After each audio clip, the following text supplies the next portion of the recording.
আপনাদের গ্রামের একটা ছেলে, এই চুপ করো, আপনাদের গ্রামের একটা ছেলে, একটা মেয়ে, তার নাকটা নেপালিদের মতো এরকম, ঠিক এরকম। আচ্ছা বলুন তো, কোন একটা ভালো ছেলেকে যদি বলা হয় যে নেপালিদের মতো নাক এইরকম চ্যাপটা, এই মেয়েটাকে বিয়ে করবে না, সহজে কেউ রাজি হবে? হবে? হবে না। এবার বলছি, আপনাদের গ্রামে একটা ছেলে দক্ষিণ আফ্রিকার, মানে ইথিওপিয়া যে দেশটা, এই ইথিওপিয়া দেশের লোক, যেমন ঠোঁটগুলো মাটির দিকে ঝোলা, এই বড় বড় ঠোঁট।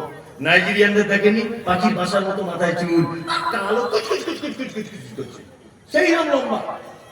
আপনার মেয়ে বা আমার মেয়েকে যদি বলা হয় মা সাবিনা, এই দেখ তোর জন্য ছেলে দেখেছি, জীবনে পছন্দ করবে? হ্যাঁ, করবে না। এর নাম রব। আল্লাহ জানে, যাকে নেপালে বানিয়েছি সবার নাক এইরকম ভূতা, বিয়ে করতে সমস্যা নেই। যাকে নাইজেরিয়ানে বানিয়েছি সবার মাথার চুল পাখির বাসার মতো। দক্ষিণ আফ্রিকায় যাকে বানিয়েছি সবার মাথার চুলগুলো এইরকম আর ঠোঁটগুলো মাটির দিকে ঝোলা, বিয়ে শাদী করতে সাংসারিক জীবনে কোনো অসুবিধা নেই। তোমাকে বানিয়েছি পশ্চিম বাংলার ভাট্টা শহরে, বেলডাঙ্গার মাটিতে, এইখানে আর 5 জনের নাক যেমন, আর 5 জনের চুল যেমন, তোমারও ঠিক তেমন সামঞ্জস্যতাপূর্ণ দিয়ে তোমাকে আমি সৃষ্টি করেছি। তোমার বেটার নাক যদি আফ্রিকাদের মতো করে দিতাম, জীবনে কোনো ভালো মেয়ে তোমার বেটাকে পছন্দ করতো না। এর নাম কি? রব। আপনি অবাক হবেন, রবের যদি ব্যাখ্যা বিশ্লেষণ করা হয় আপনি আশ্চর্য হয়ে যাবেন, এইসব কি কথা বলছেন আপনি। এর নাম রব। কোনদিন চাওয়া লাগবে না, চাওয়া ছাড়াই প্রয়োজন মতো দিয়ে দিবেন কে? আল্লাহ। আমরা অনেক সময় কটা পর্যন্ত হবে? 12টা ছেড়ে দিব নাকি? সারা রাত? কাল সকাল পর্যন্ত ইনশাল্লাহ। এদিকে ফেরুন। এখন ঘটনা হচ্ছে, রব এটা এমন একটি ব্যাখ্যা বিশ্লেষণের ভিতরে যে আপনি অবাক হয়ে যাবেন। মানে এর ব্যাখ্যা বিশ্লেষণ করে শেষ করা যাবে না।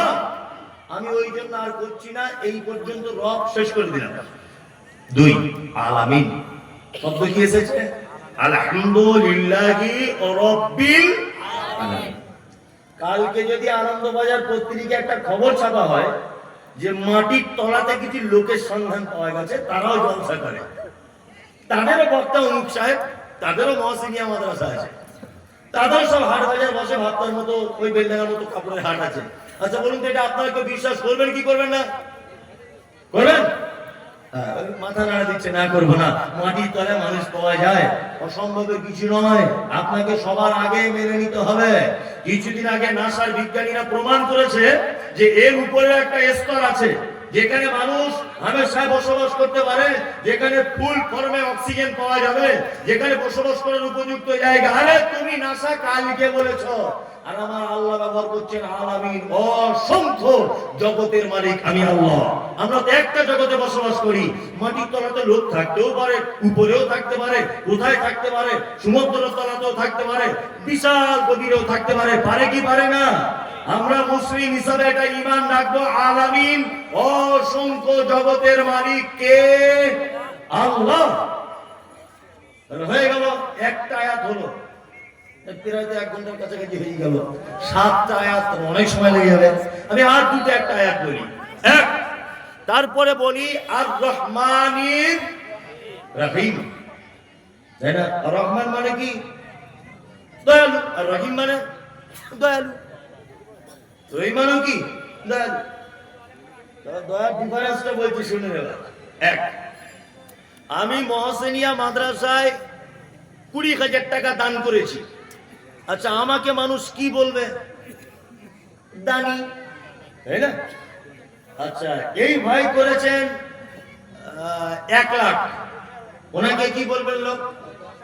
দাতা। দানি নয়, দাতা। আর একজন করেছেন 1 কোটি, ওনাকে কি বলবেন? দানবীর। হাজী মোহাম্মদ মহসিনকে কি বলা হয়? দানবীর, তাই না? তাহলে দানি, দাতা আর দানবীর, তাই না? ও রহমান, এই রহমানটা এমন এক দয়া যে দানবীরের মতো, যার দানের বা যার দয়ার কোনো শেষ নাই। এবং এই দয়াটা এমন এক দয়া যে কোনো বিনিময় ছাড়া তিনি দয়া করেন। আমি গ্রামের পঞ্চায়েত ভাবতাম, আমি এখন রানিং পার্টি করি তৃণমূলে, ধরে না এখন ঘর এসেছে 20টা, ইন্দিরা আবাসনের ঘর 20টা এসেছে। আচ্ছা বলুন তো, আমি ঘরগুলো বেছে বেছে আমার তৃণমূলের লোকদেরকে দেবো না কংগ্রেসের লোকদের দেবো, কোনটা? হ্যাঁ, কারণ আমি জানি ও আমার দলে খেটেছে, আমাকে ভোট দিয়েছে, ঘর ওকে দিতে হবে। ও আমার পার্টির বিরোধিতা করেছে, ওকে দেবো? হ্যাঁ, আল্লাহ সুবহানাহু ওয়া তাআলা বলছেন আমি এইরকম দয়া করি না। আমায় ভোট দিয়েছে বলে আমি ঘর দেবো, এরকম দয়া আমি করি না। আমার দয়া বেসুমার। ফিলিস্তিনের মাটিতে মুসলিমদেরকে মারা হচ্ছে, মারছে কারা? ইসরায়েল, তাই তো? হ্যাঁ, বাইতুল মুকাদ্দাস দখল করার জন্য ষড়যন্ত্র চলছে, চলছে কি চলছে না? উপর থেকে কখনো বোম বাস্টিং করার পরিকল্পনা করছে, করছে কি করছে না? আল্লাহ চক্রান্ত বোঝা বড় কঠিন। আজকে ইরান এত কঠিন পদক্ষেপ নিয়েছে যে ইসরায়েল একেবারে ঠুটস্থ হয়ে গেছে, গুটিয়ে বসে আছে। আল্লাহর পক্ষ থেকে ইসরায়েল এত সাজা পাচ্ছে এখন ইরানের কাছ থেকে। দোয়া করুন যাতে আল্লাহ অচিরেই ওদেরকে ধ্বংস করে দেয়, অচিরেই ধ্বংস করে দেয় ওদের। এবারে যে কথা আপনাদেরকে বলছি, ফিলিস্তিনে যখন মুসলিমদের মসজিদ ভেঙে দেওয়া হচ্ছে, বাচ্চা ছেলেদের বোম দিয়ে মেরে দেওয়া হচ্ছে, গুলি করে গর্ভবতী মাকে হত্যা করা হচ্ছে, বলুন ভাবতা, বেলডাঙ্গা, মুর্শিদাবাদ, বীরভূম, বর্ধমান, 24 পরগনা, এক কথায় সারা পৃথিবীতে মুসলিমরা ওই আপনার ফিলিস্তিনের মুসলিমদের জন্য দোয়া করছে কি করছে না? করছে। আমি আজ থেকে 15 দিন আগে মক্কায় ছিলাম, 15-20 দিন আগে মক্কায় ছিলাম।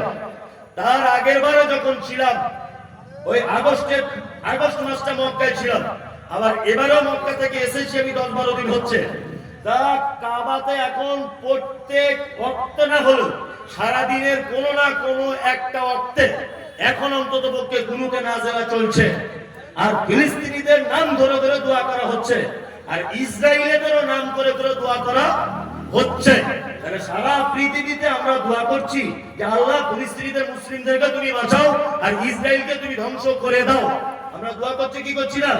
মুসলমানদের এত দোয়া করার কেন দরকার? অক্সিজেনের মালিক কে? আল্লাহ। রুজির মালিক কে? আল্লাহ। আল্লাহ তো চাইলে ইসরায়েলের অক্সিজেনটা 10 মিনিটের জন্য বন্ধ করে দিতে পারে, তাহলে আর কোনো সমস্যা থাকবে? থাকবে? থাকবে না। আল্লাহ তো ইচ্ছা যদি করেন তাহলে ইসরায়েলের মানুষের 10 মিনিটের জন্য অক্সিজেনটা টোটাল ইসরায়েল একেবারে সীমানা দিয়ে আল্লাহ বলে দিল যা তোদের অক্সিজেন বন্ধ। তাহলে আর দোয়া করার প্রয়োজন হতো? মাছির মতো ছটপট করে মারা যেত? মারা যেত কি যেত না? যেত। আল্লাহ সুবহানাহু ওয়া তাআলা বলছেন না, এটা আমার পক্ষে নয়, কারণ আমি রহমান, আমি দয়া করি, তার কোনো বিনিময় চাই না। তোমরা মসজিদে নামাজ পড়ো আর নাইবা পড়ো, আমার পক্ষ থেকে দয়া পাবে। তুমি আমাকে এক বলে মানো আর নাইবা মানো, আমার পক্ষ থেকে তুমি দয়া পাবে। আমার নাম রহমান। রহমান এমন এক দয়ালু যিনি দয়া করেন কিন্তু বিনিময় কিছু চান নাই। তিনি কে? তিনি কে? আল্লাহ। আল্লাহ আল্লাহ আর রহিম, বিশেষ দয়া। কিয়ামতের দিনে কিছু মানুষের উপর আল্লাহ সুবহানাহু ওয়া তাআলা বিশেষ দয়া করবেন। ওই জন্য আমি কথা বলি সব সময়তেই, যখন নামাজের পরে দোয়া করবেন, একা একা করবেন, বাড়িতে করবেন, তখন এটা বলবেন যে আল্লাহ তুমি কিয়ামতের দিন আমার উপর একটু দয়া করো। যদি কিয়ামতের দিনে আল্লাহ কারোর উপরে দয়া করে, তার থাকার জায়গা কোথায়? জান্নাত। থাকার জায়গা জান্নাত। তাহলে রব্বিল আলামিনটা হয়ে গেল, আর রহমানির রহিম হয়ে গেল। তারপরে এসছে মালিকি ইয়াউমিদ দিন। কিয়ামত বা প্রতিফল দিবসের মালিক কে? কে? আল্লাহ। প্রতিফল দিবস সম্পর্কে আইডিয়া আছে কিছু? নেই। সুবহানাল্লাহ। আসলে সব কথা বলতে গেলে সত্যি বলছি, আমি যেহেতু আল্লাহওয়ালা মানুষ তা আমি কখনোই নয়, বলবো না।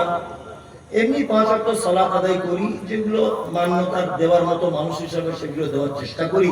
আমারও ভুল ত্রুটি হয়, আমি বক্তা বলে যে একেবারে ফেরেশতার মতো আর বড় পাঞ্জাবি পরে আছি তা না, অন্যায় অপরাধ সবার ভিতরেই আছে। তা আপনি হয়তো একটু বেশি করেন, আমি হয়তো একটু কম করি, এই কম বেশি ডিফারেন্স। অন্যায় কাজে প্রায় মানুষ ভুল ত্রুটি হয়, করে কি করে না করে। সত্যি কিয়ামতের কথা যখনই হাদিস কোরআনে কোথাও চোখে পড়ে সত্যি অবাক লাগে, কি অবস্থা হবে সেদিন। প্রতিটা মানুষের হিসাব দেওয়া লাগবে কি লাগবে না? আপনাকে আমি একটা কথা বলছি, আপনার গায়ে লোম খারাপ হয়ে যাবে। কিছুদিন আগে একটা জায়গায় ভূমিকম্প হয়েছিল, জায়গাটার নাম কি? বেশ কিছুদিন আগে, 6-7 মাস হলো, আমারও ব্রেন থেকে ভুলে গেছে। তুরস্কে ভূমিকম্প হয়েছে। আমি একটু পেপার পড়ি, ছাত্র জীবন থেকে পেপার খুব ভক্ত। তা পেপার পড়ি, আনন্দবাজার পত্রিকা লিখছে যে তুরস্কে যে ভূমিকম্পটা হয়েছে, মাটির থেকে 8,000 ফুট নিচে মূল ভূমিকম্পটা হয়েছে। তার ফলে উপরের বিল্ডিং গুলো করে কাঁপতে সব পড়ে গেল। অজস্র মানুষ মারা গেছে, অজস্র মানুষ। 8,000 ফুট নিচে মূল ভূমিকম্প হয়েছে। তার ফলশ্রুতিতে অসংখ্য বিল্ডিং বালাখানা মানুষ বিপদগ্রস্ত হয়েছে হয়েছে। পৃথিবীর ভূমিকম্প কেমন হয়? এইভাবে কাঁপে। বিজ্ঞানীদের ভাষায় এটা, বিজ্ঞানীদের ভাষা, এর স্তরের নিচে একটা প্লেট আছে, প্লেটটা সরে যায় ক্যাক করে আওয়াজ, তারপরে ভূমিকম্প শুরু হয়ে যায়। বিজ্ঞানীদের ভাষা কি বলা হয়ে না? আমি যুক্তি তর্কের খাতিরে মেনে নিলাম এটা অরিজিনাল, বিজ্ঞানীদের ভাষাটা কি অরিজিনাল ধরে নিলাম। এইভাবে আর কিয়ামতের দিনের ভূমিকম্প কেমন হবে জানেন? আল্লাহ বলছেন ইজা জুলজিলাতিল আরজু জিলজালাহা ওয়া আখরাজাতিল আরজু আসফালাহা। কিয়ামতের দিবসের ভূমিকম্প বড় কঠিন। ওয়া আখরাজাতিল আরজু আসফালাহা, মাটির তলায় থাকা বস্তু, ভারী জিনিসগুলোকে উপরে তুলে দেওয়া হবে। ঢালাই মেশিনে মাল মশলা মাখা দেখেছেন? বালি দিল, সিমেন্ট দিল, পাথর দিল, উপরের মাল নিচে, নিচের মাল উপরে। কিয়ামতের দিনে একদম ঢালাই মেশিনের মতো কিয়ামত শুরু হয়ে যাবে। চিকিৎসা বিজ্ঞানীরা বলছেন যে পৃথিবীতে নারী আর পুরুষের ভিতরে সব থেকে বেশি ক্ষমতাশীল, ধৈর্যশীল তার নাম নারী। পুরুষ বেশি ক্ষমতা রাখে না নারী? নারী। ধৈর্য বেশি কার? নারী। বিজ্ঞানের ভাষাতে হচ্ছে এই যে আপনি যদি একজন মহিলাকে, আপনি যদি একটা পুরুষকে, যদি এই লোকটাকে আমি একটা ঘুষি মারি এই জায়গাটাতে, আবার ঘুষির ওজন যদি 50 ডিগ্রি পর্যন্ত থেমে যায়, তাহলে লোকটা বেঁচে যাবে।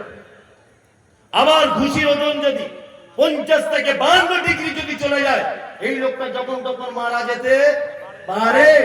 বিজ্ঞানীদের ভাষা, একটা ঘুষির ওজন যদি 56 ডিগ্রি পর্যন্ত যদি পৌঁছে যায়, একজন মহিলার গায়ে যদি আঘাত করা হয় আর সে আঘাত যদি 56 ডিগ্রি পর্যন্ত যদি পৌঁছে যায়, অনায়াসে একজন মহিলা জীবিত থাকবে, তার কোনো রকমের অসুবিধা হবে না, কোনো অসুবিধা হবে না। তার মানে একটা পুরুষ ক্ষমতা সহ্য করতে পারে 50 ডিগ্রি পর্যন্ত, কিন্তু একটা নারী ক্ষমতা সহ্য করতে পারে কত ডিগ্রি? 56 ডিগ্রি। চিকিৎসা বিজ্ঞানীদের মন্তব্য হচ্ছে এই যে একটা মহিলার নরমালে বাচ্চা জন্ম দিতে গিয়ে যে কষ্ট হয়, এই কষ্ট যদি কোনো পুরুষ মানুষের হতো তাহলে শতকরায় 83% পুরুষ মানুষ মৃত্যুবরণ করত। শতকরায় 83% মানুষ মৃত্যুবরণ করতো পুরুষ মানুষ। কিন্তু মহিলা বলেই নরমালে বাচ্চা জন্ম দেওয়ার পরে বেঁচে থাকা সম্ভব। আল্লাহ তাকে ওইভাবেই বানিয়েছে। এইবার কোরআনের ভাষা দেখুন কিয়ামতের মাঠ কেমন। আল্লাহু আকবার।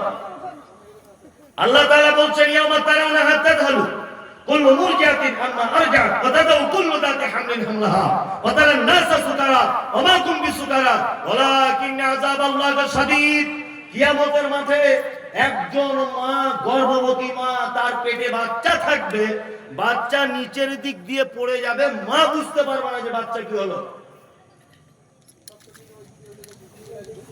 পৃথিবীর সব থেকে বেশি ভালোবাসে মা তার সন্তানকে, কিয়ামতের মাঠে একজন সন্তান তার মায়ের আঁচল ধরে বলবে, মা একটু দুধ পান করাও, পিপাসায় কলিজা ফেটে যে একটু দুধ দাও।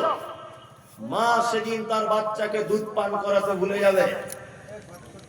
মানুষগুলিকে দেখতে পাওয়া যাবে, মানুষ মদ পান করার পরে যেমন তার কোনো হিতাহিত জ্ঞান থাকে না, সে বউকে খালা বলে ডাকছে, বাপকে চাচা বলে ডাকে, কোনো হিতাহিত জ্ঞান থাকে না, কোথায় কি করে।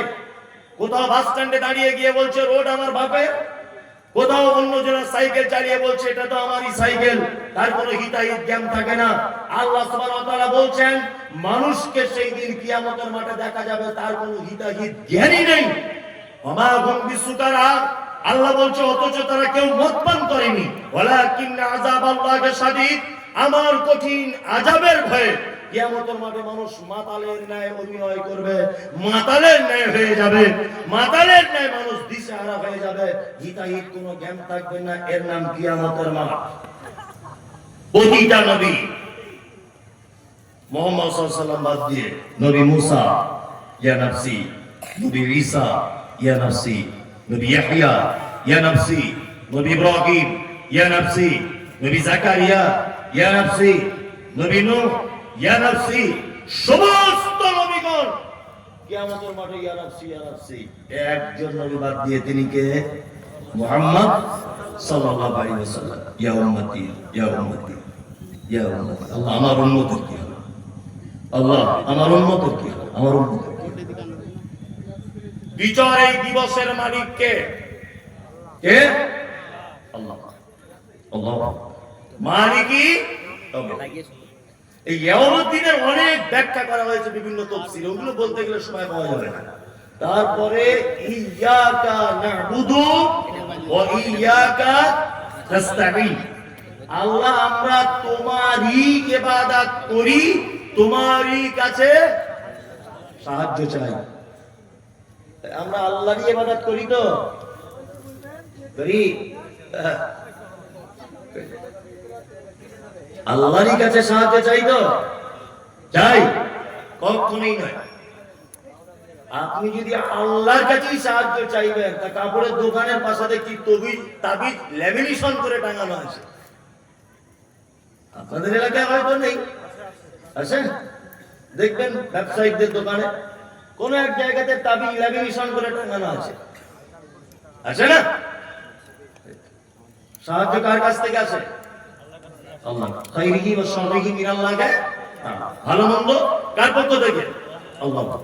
অথচ আমরা আল্লাহকে বাদ দিয়ে অন্য কোনো না কোনো একটা পক্ষের পথ অবলম্বন করছি। আর কিছু মানুষের যুক্তিরও শেষ নেই, তর্কেরও শেষ নেই। আর আমার তো নামই রেখেছে, জন্মেরও ঠিক নেই। সব বক্তারা ওই বড় বড় পাগড়ি বেঁধে, বাইসাত পাগড়ি, আর সেইরকম 3 তলা টুপি পরে, ও মমতাজুল ইসলাম বেরাদার রাহুল ছাড়া ও কোনো বক্তব্যই খুঁজে পায় না। আর শুধুই বলছে দুজনেরই জন্মের দোষ, বারবার একই কথা। কেন জন্মের দোষ? না আমরা বলেছি সাহায্য চাইতে হবে কার কাছে? আল্লাহর কাছে, কোন মাধ্যম ছাড়া চাইতে হবে, তাই না? কিন্তু ও বলছে না, বিনা মাধ্যমে আল্লাহর কাছে পৌঁছানো যাবে না। যুক্তি তর্ক দিয়ে বলছে গাছে কি এমনি ওঠা যায়, ডাল ধরে উঠতে হয়, বলছে না? আমরাও বলছি যে আমি যদি এখন নারকেল গাছে উঠি, তো যে গাছে ডাল আছে ও গাছের ধারে বসেই যাবো না। হ্যাঁ, নারকেল গাছে উঠবো প্রয়োজনে, সুপারি গাছে উঠবো, তাল গাছে উঠবো প্রয়োজনে, তবু তোদের গাছের ছায়া দিয়ে যাবো। আমরা সাহায্য কার কাছে চাইবো? বিনা কোন রকমের সাপোর্ট ছাড়াই, তাই না? হ্যাঁ, আপনাদেরকে একটা কথা বোঝানোর জন্য বলছি, বোঝার চেষ্টা করুন।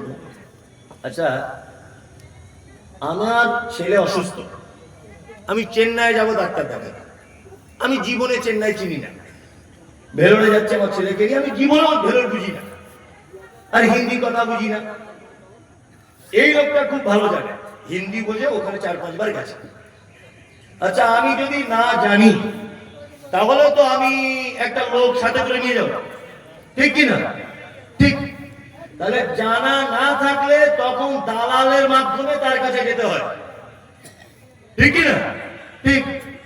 এবার আপনাকে বলছি, আপনার বাড়ি ভাবতা, আপনার নাম আব্দুল্লাহ, আচ্ছা বলুন তো, এটা আল্লাহ জানা আছে না নেই যে আপনার বাড়ি বাপ্তায়, আপনার নাম আব্দুল্লাহ, আর আপনার টাকার খুব দরকার, আপনি খুব বিপদে আছেন, আপনার স্ত্রী অপারেশন হবে, এটা আল্লাহ জানার বাইরে না জানার ভিতরে? কোনটা?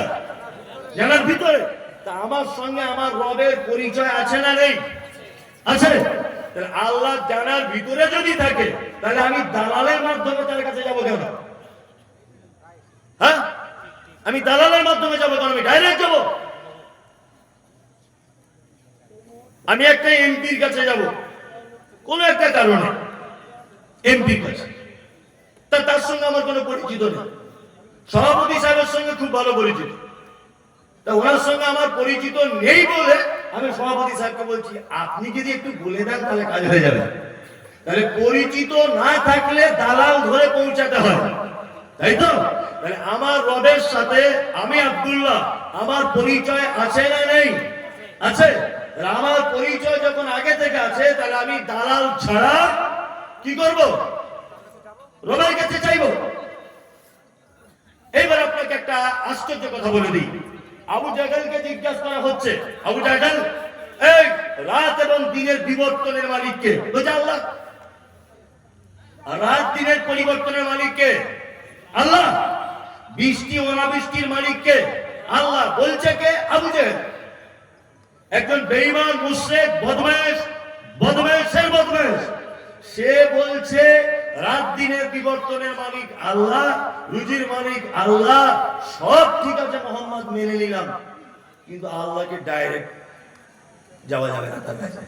এই 360টা দেব দেবীর মাধ্যমে তার কাছে যাওয়া লাগবে। শুধু এইটুকু জায়গা আমি মানব, আমি ডাইরেক্ট আল্লাহর কাছে যেতে পারবো না। এই 360টা দেব দেবীর মাধ্যমে আমি আল্লাহর কাছে যাব। 360টা দেব দেবীর মাধ্যমে তারা আল্লাহর কাছে চাইতো। কি বললাম বুঝলেন না? তারা ছিল কি? মুশরিক, তাই না? তার মানে আগেকার দিনের মুশরিকরা মাটির ঠাকুর, পাথরের ঠাকুর তৈরি করে তার মাধ্যমে আল্লাহকে ডাকতো, তাই তো? আর বর্তমান মুর্শিদাবাদ, বীরভূম, বর্ধমান, 24 পরগনার মানুষ মরা মানুষ কবরে ঢুকিয়ে দিয়ে তার মাধ্যমে আল্লাহকে ডাকছে। তার মানে ওই মুশরিক আর এই মুশরিকের কোনো ডিফারেন্স নেই। ও উপরে রেখে ডাকছে আর এ ভিতরে ঢুকিয়ে দিয়ে ডাকছে। কি বললাম বুঝলেন না? একই। ও মুশরিক, এও মুশরিক। বলছে জ্যান্ত থেকে, জীবিত থেকে যা পাওয়ার ছিল ছিল, মরার পরে পাওয়ার আরো বেড়েছে। আশ্চর্য কথা। বলছে জীবিত থেকে যা করেছে, মরার পরে আরো পাওয়ার বেড়ে গেছে।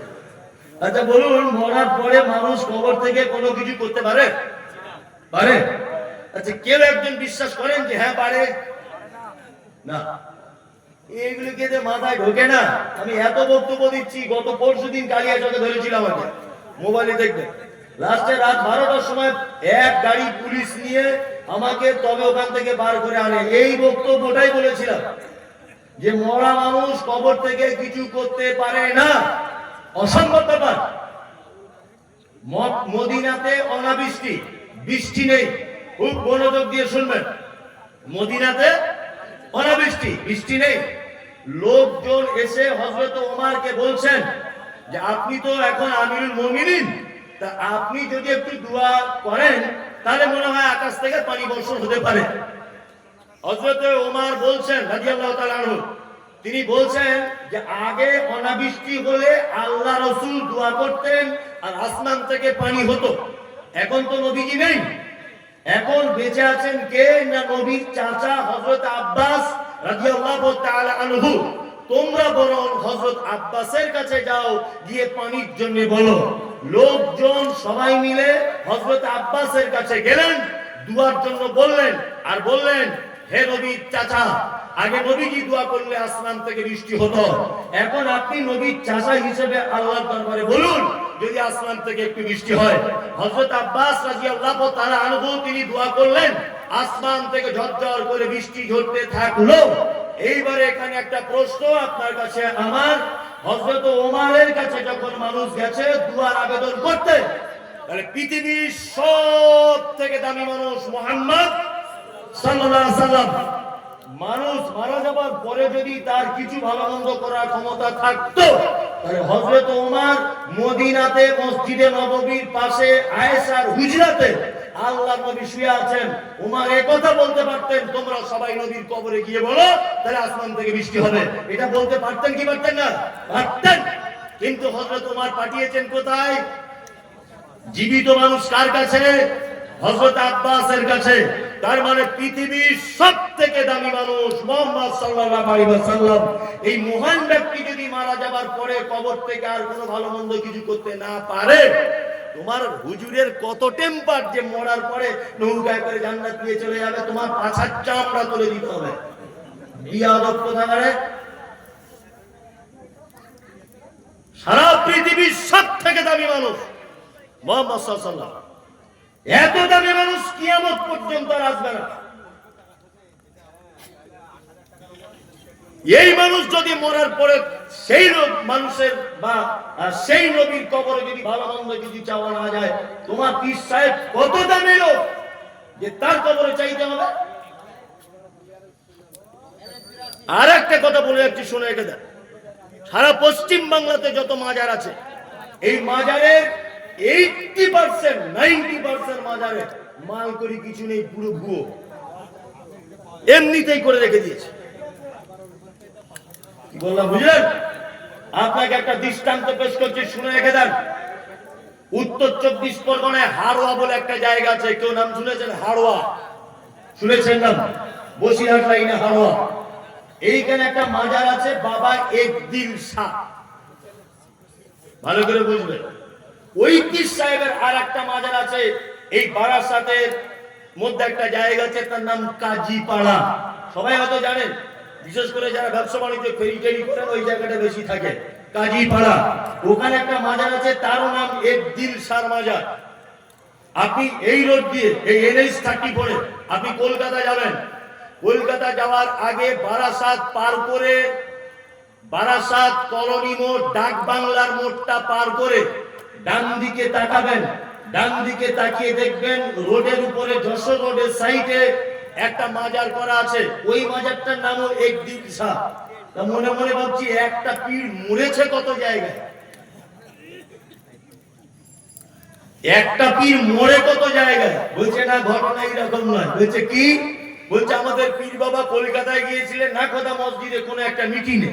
আসার সময় তখন বাস লরি কিছু ছিল না, বারাসাতে আসার সময় খুব জোরে পেচ্ছাপ পেয়ে গিয়েছিল, হুজুর এখানে বসে পেচ্ছাপ করেছিলেন, ওই জন্য এখানে একটা মাজার। আর একটু দূরে গিয়ে হুজুর একটু বসে আরাম করেছিলেন, ওখানে একটা মাজার। এইভাবে পৌঁছানো পর্যন্ত হুজুর 4 জায়গায় থেমেছেন, 4টে মাজার। 2024 সালের মানুষ এসব বিশ্বাস করে? তাহলে কিছু মানুষ করছে। মরার পরে যদি কোনো ক্ষমতা থাকতো, আল্লাহ নবী সাল্লাল্লাহু আলাইহি ওয়াসাল্লাম বেঁচে থাকা অবস্থায় আল্লাহ রাসূলের যত সন্তান সব পৃথিবী থেকে চলে গেছেন, একজন বাদ দিয়ে, তার নাম ফাতেমা রাদিয়াল্লাহু তাআলা আনহা। তিনি মারা গেছেন আল্লাহ রাসূল মারা যাবার 6 মাস পরে। কি বললাম বুঝলেন? এইবার একটা চমৎকার কথা বলি। ফাতেমার ছেলে কটা? 2, হাসান আর হুসাইন। শহীদ করা হয়েছিল কুফা শহরে। কাকে? হুসাইনকে, তাই না? আল্লাহ রাসূল নাতিকে খুব বেশি ভালোবাসতেন কি বাসতেন না? বাসতেন। তা যখন কুফা শহরে, বাগদাদের কুফা শহরে হুসাইনকে হত্যা করা হচ্ছে, তার আগে নানা একটু কবর থেকে বলে দিতে পারেননি, ওই হুসাইন ওখানে যাস নি ভাই, ওখানে গিয়ে তোকে হত্যা করে দিবে? এটা নবীজি বলতে পারতেন কি পারতেন না? পারতেন। কিন্তু তিনি বলেছিলেন ইয়েস নো, বলেননি। তার মানে নবীজি যদি নিজের নাতি হাসানকে আগে থেকে যদি সাবধান না করে দেয়, তাহলে তোমার পীর সাহেব কত দামি যে কবর থেকে তোমার উপকার করবে। আল্লাহ নবী সাল্লাল্লাহু আলাইহি ওয়াসাল্লামের সাহাবী নাম তার হযরত ওমর। আল্লাহ রাসূল যে ওমরের ব্যাপারে বলেছেন, আমি মিরাজের রাত্রিতে গিয়ে জান্নাতে একটা সুন্দর বিল্ডিং দেখলাম। আমি জিজ্ঞাসা করলাম বিল্ডিংটা কার? তা জিবরিল আমিন বলছেন এটা হযরত ওমরের বিল্ডিং। কার বিল্ডিং? হযরতে ওমরের বিল্ডিং। এটা এত সুন্দর বিল্ডিং। আল্লাহ রাসূল ওমরকে খুব বেশি ভালোবাসতেন। রাসূল সাল্লাল্লাহু আলাইহি ওয়াসাল্লাম বলেছেন, আমার পরে যদি কেউ নবী হয় হতো কে? হযরতে ওমর। উনি ছিলেন বিচক্ষণ একজন সাহাবী, তাই না? হযরত ওমরের রায়ের ব্যাপারে আয়াত পর্যন্ত অবতীর্ণ হয়েছে মুনাফিকদের জানাজার সালাত সংক্রান্ত সূরা তাওবাতে। কি বললাম বুঝলেন? হযরত ওমর সব থেকে আল্লাহ রাসূলকে বেশি ভালোবাসতেন, তাই না? হযরত ওমরকে মারা হয়েছিল কোন অবস্থায় জানা আছে? নামাজ সালাতরত অবস্থায় পিছন দিক দিয়ে তার পেটে ছুরি ঢুকিয়ে দেওয়া হয়েছিল। তা আল্লাহ রাসূল একবার খবর থেকে বললেন, ওমর তোমাকে আমি খুব ভালোবাসি, আমি তোমার জন্য জান্নাতে একটা ঘর দেখে এসেছি ওমর, তুমি নামাজ পড়তে যেও না, এখনই তোমার পেটে ছুরি ঢুকিয়ে দেবে। এটা আল্লাহ রাসূল বলতে পারতেন না? পারতেন, কিন্তু তিনি বলেননি। তার মানে পৃথিবী থেকে মানুষ মারা যাওয়ার পরে তার আর ভালো মন্দ কোনো কিছু করার কোনো ক্ষমতা থাকে না। তার মানে সারা পৃথিবীতে যারা দাবি তুলছে যে মৃত মানুষের কাছে চাওয়া যাবে, তাদের মাধ্যমে চাওয়া যাবে, এই মুমতাজুল ইসলাম বলছি এরা পচা মূর্খ, পচা মূর্খ। এদের মাথাতে টাটকা গোবর ভরা আছে, এর গরুর গোবর, কিছু বুঝে না। আল্লাহ রাসূল বাঁচাতে পারছেন না ওমরকে, নিজের নাতি হুসাইনকে। কি আশ্চর্য ব্যাপার! বলছি অমুক জনের ওসিলা দিয়ে দোয়া করতে হবে। হ্যাঁ, ওসিলা দিয়ে দোয়া করুন। আপনি আপনার ভালো কাজের ওসিলা দিয়ে কি করতে পারেন? দোয়া করতে পারেন। ওই যে তিনজন লোক পাহাড়ের ভিতরে আটকে গেছে, গুহার ভিতরে উপরে একটা পাথর এসে ঢেকে দিয়েছে, শুনেছেন না? হ্যাঁ, বনী ইসরাইলের ঘটনা। হ্যাঁ, তারা কি করে উদ্ধার হলো? একজন আরেকজনকে বলছে, ভাই যদি জীবনে কোনো ভালো কাজ করে থাকো তাহলে একবার আল্লাহকে স্মরণ করো, আল্লাহ নিশ্চয়ই ভালো করে দেবে। একজন বলছেন যে আল্লাহ আমার চাচাতো বোন অপরূপ সুন্দরী, সে আমাকে জেনার জন্য আহ্বান করেছে, আমি সেই কাজে এগিয়ে গিয়েও আমি বলেছি না আমি করতে পারবো না, আমি আল্লাহকে ভয় করি। পাথর একটা পাট ফাঁক হয়ে সরে গেল। তার মানে আপনি যদি কখনো বিপদে পড়েন, আপনার নিজের কিছু ভালো আমলের কথা আপনি আল্লাহর কাছে পেশ করতে পারেন। আপনি বিপদে পড়েছেন, আপনি এরকম ভাবে বলুন, আল্লাহ মহসিনিয়া মাদ্রাসায় মুমতাজুল প্রধান বক্তা হিসেবে এসেছিল, সেদিন আমি 10,000 টাকা দান করেছিলাম, এটা শুধু তোমার জন্য করেছিলাম। তুমি যদি আমার এই বিপদ থেকে বাঁচাও তাহলে এই দানের বিনিময়ে তুমি আজকে আমার উপর একটু দয়া করো। এইটা আপনি বলতে পারেন, কোনো সমস্যা নেই। কিন্তু আপনি যদি বলেন অমুক জায়গার হুজুরের ওসিলা দিয়ে আল্লাহ ক্ষমা করে দাও, ক্ষমা তো হবে না, মরার পরে চামড়া তুলে দিবে। কি বলা বললেন না? একদম নয়, খুব সাবধানে থাকবেন। জি, 12টা বাজে, কমিটি আমি বুঝতে পারছি আদায়ের কথা বলছে, কিন্তু আমি তো প্রতিদিনের প্রোগ্রাম, আমি আদায়ের কথা বললি 10 মিনিটে সব লোকগুলো বলা হয়। এটা আমার প্রতিদিনের কাজ, কারণ সবাই তো জানে প্রধান বক্তা এসে এরপরে আর কেউ নেই, আদায়ের কথা বলছি চল বাড়ি।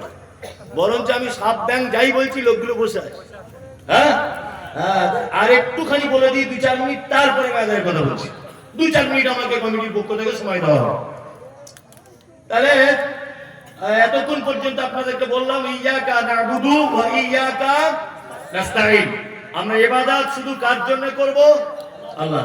আর সাহায্য শুধু এককভাবে কার কাছে মাধ্যম ছাড়া চাইব? আল্লাহর কাছে। ইহদিনাস সিরাতাল মুস্তাকিম। আল্লাহ তুমি একটু আমাকে সহজ পথ দেখাও। কেমন সহজ পথ? সিরাতাল লাযিনা আনআমতা আলাইহিম, তুমি যাদের উপরে রাজি হয়েছে, খুশি হয়েছে, গায়রিল মাগদুবি আলাইহিম ওয়ালা দাল্লিন, তাদের পথ আমাদেরকে চালিয়ে দিও না। যাদের উপরে তুমি অখুশি, যাদের উপরে তুমি রেগে আছো, যাদের পথ ভ্রষ্টতা, আল্লাহ তুমি সেই পথ আমাদেরকে চালিত করো না। এরপর আমরা কি বলি? আমিন।